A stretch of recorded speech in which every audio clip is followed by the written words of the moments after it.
Meanwhile, members of local police and fire departments are questioning if they can attend the rally while off duty after receiving word from the Civil Service Commission they could not. NBC 6's Alexander Meacham joins us now. And Alex, it appears they're receiving conflicting answers here. Yeah, that's right, Dan. So employees are being told two different things from two different state offices. It's putting their supervisors in a sticky situation, while one state lawmaker is looking to change that.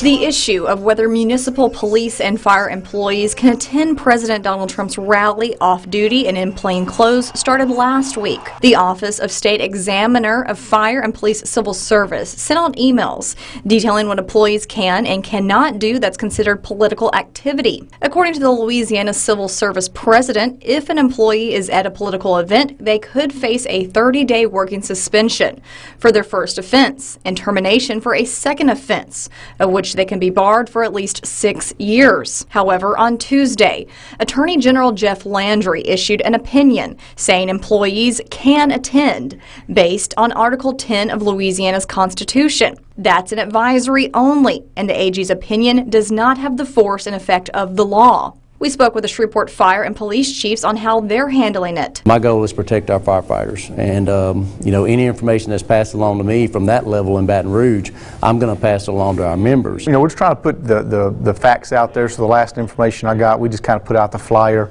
and kind of left it to the employees to interpret this for yourselves. And if you have specific questions, certainly they can ask. And now that we actually have an attorney general opinion, I forwarded that to our legal team as well. And I'm kind of waiting on guidance from them. The reason municipal employees cannot attend political rallies goes back to the Hatch Act. I lived it with my husband. Is a retired Shreveport fireman now. My father, a former police officer from Shreveport.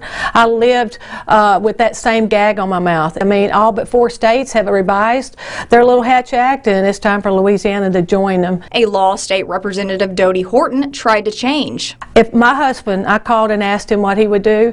He said if I was still a member, active member of the Shreveport Fire Department, I would err on the side of caution and I would stay home.